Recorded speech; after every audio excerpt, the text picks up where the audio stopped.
menjelang Dajjal keluar, terjadi tanda besar kiamat yang pertama terlebih dahulu, yaitu dukhan.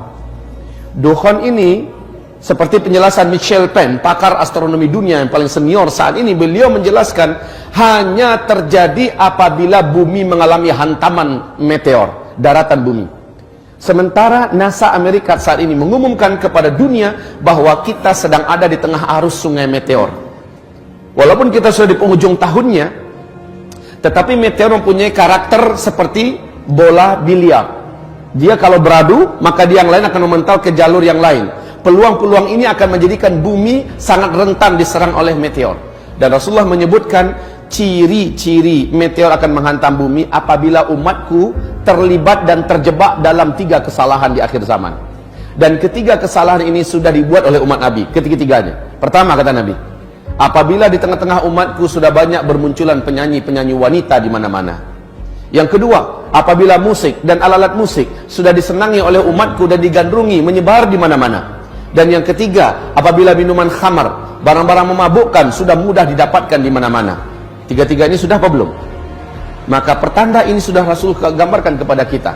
Kaum muslimin yang kami muliakan, Rasulullah SAW menyebutkan apabila terjadi hantaman meteor, seperti pernyataan Abdullah ibnu Abbas, maka berikutnya yang terjadi adalah dukhan.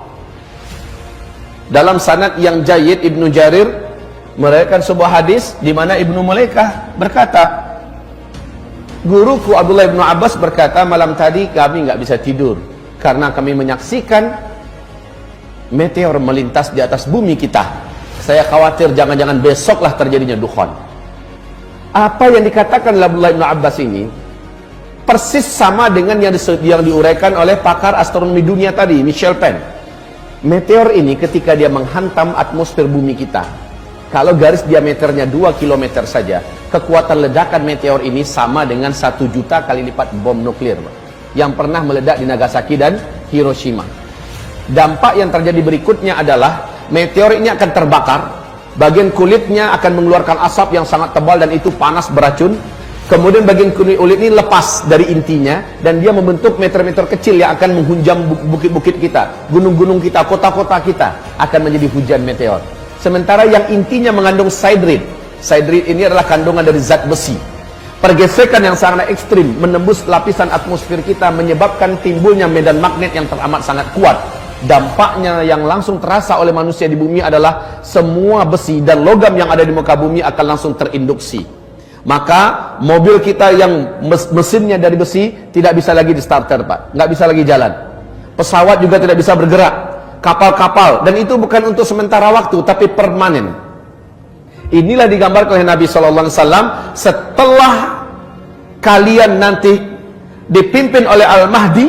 Al-Mahdi itu kemunculannya adalah setelah meteor jatuh. Setelah meteor jatuh terjadi dukhan, Al-Mahdi akan muncul. Al-Mahdi inilah yang akan memimpin umat Islam di sini.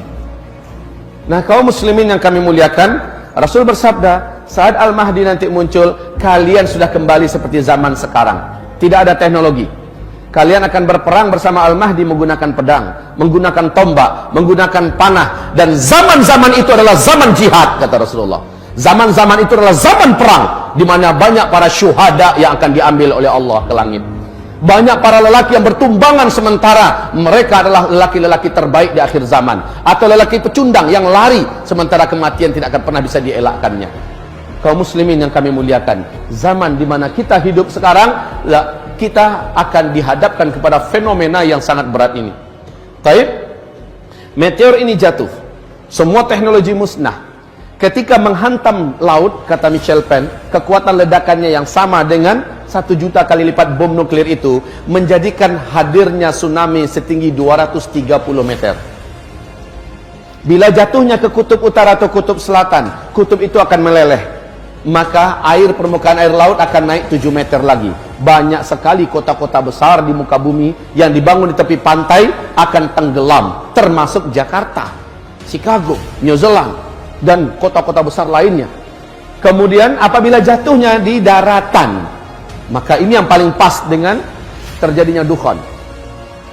Ini yang paling pas dengan terjadinya dukhan. Sebab apa? Ketika jatuhnya ke daratan, kekuatan ledakannya yang teramat dahsyat radius dari titik jatuhnya ke 100-200 km, seluruh makhluk hidup akan langsung menguap menjadi karbon. Kemudian bumi akan mengalami kecekungan yang sangat dalam, kemudian partikel-partikelnya membumbung ke langit dalam bentuk kabut debu yang teramat sangat tebal lagi panas, dan ini yang disebut dengan dukhan. Tebal, panas, gelombang kejut dari ledakan tadi menghasilkan kekuatan laju secepat 800 km per jam. Bayangkan kecepatannya. Maka partikel-partikel yang tebal tadi membumbung ke udara, menutupi langit, dengan segera membungkus bumi. Bumi akan gelap gulita 40 hari 40 malam, kata Rasul. Bumi akan gelap gulita 40 hari 40 malam. Hamba-hamba Allah yang saya muliakan, bagaimana 40 hari 40 malam tanpa cahaya? Sahabat-sahabat bertanya kepada Rasulullah, ya Rasulullah, bagaimana cara kami menentukan waktu salat?